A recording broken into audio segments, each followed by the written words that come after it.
আসসালামু আলাইকুম, কেমন আছেন সবাই? আশা করি আল্লাহর অশেষ মেহেরবানিতে অনেক ভালো আছেন। আমাদের আগের ভিডিওতে দেখছেন যে আমরা আমাদের ক্ষেত থেকে একটা ওল উঠেছিলাম যে বাসায় মেহমান আসবে এই জন্য। তো ওই ওলটা তুলে এনে কিন্তু আমাকেই কাটতে হচ্ছে, যেহেতু বাসায় আজকে মেহমান আসবে, অনেকের অনেক কাজ আছে, যার কারণে আমিও কিন্তু হেল্প করতেছিলাম। তো বাসায় আজকে মেহমান আসবে, আমাদের বাসার সিস্টেম হচ্ছে যখন মেহমান আসে তখন আমাদের পরিবারের সবাই একসাথে এক জায়গায় খাওয়া দাওয়া করি। যেহেতু পরিবার আলাদা হয়ে গেছে, সবাই যখন বড় হয়ে গেছে আস্তে আস্তে আলাদা হয়ে যেতেছে। একটা সময় সবাই একসাথে খাওয়া দাওয়া করতাম, তো সবাই যখন বড় হয়ে যাওয়ার পরে আমাদের চাচারা কিন্তু সবাই আলাদা আলাদা খাওয়া দাওয়া করি। কিন্তু যখন আমাদের বাসায় মেহমান আসে তখন কিন্তু সবাই একসাথে আমরা খাওয়া দাওয়া করি। তো এখানে রান্না হবে মুরগির মাংস এবং ওল দিয়ে, আর আপনার পাবদা মাছ আর নারকেলের দুধ দিয়ে রান্না হবে, আর গরুর মাংস থাকবে, আর ভাজি থাকবে চিংড়ি মাছ, উচ্ছে, আর আপনার এই যে আলু ভাজি এটা থাকবে, আর আপনার লাস্টে থাকছে আপনার টক, কেওড়ার যে টক এটা থাকবে। আমাদের দিকে কিন্তু কেওড়ার টক পাওয়া যায়, আপনারা হয়তো অনেকেই কেওড়ার টক চেনেন না।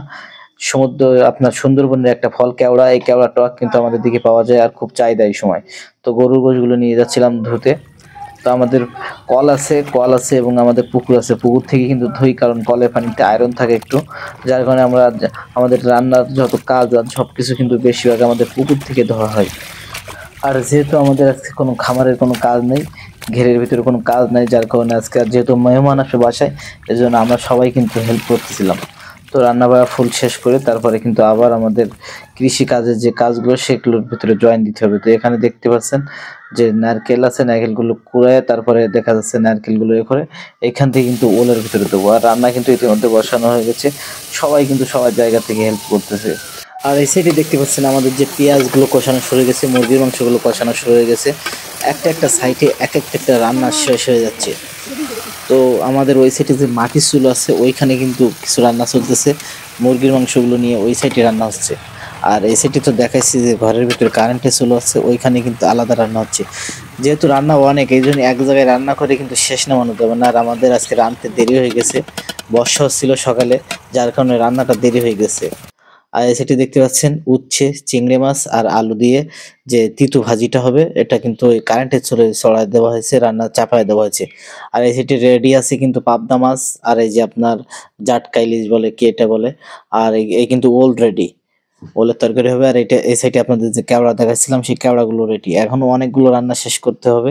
তো একটা একটা করে হচ্ছে, ওই সাইডের দিকে কিন্তু শেষ হয়ে যাচ্ছে, মুরগির গোশটা শেষ হয়ে গেছে, আর গরুর মাংসগুলো চাপাই দিচ্ছে ওই সাইডে।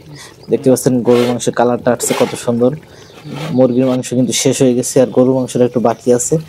এর সাইডে গরুর মাংস হয়ে গেলে ওদিকে কিন্তু ওলের তরকারিটা হয়ে গেছে। একবারে সব কিছু কিন্তু একবারে কমপ্লিট হয়ে যাচ্ছে, আর অল্প কিছু বাকি আছে, তারপরে আমাদের রান্না শেষ হয়ে যাবে।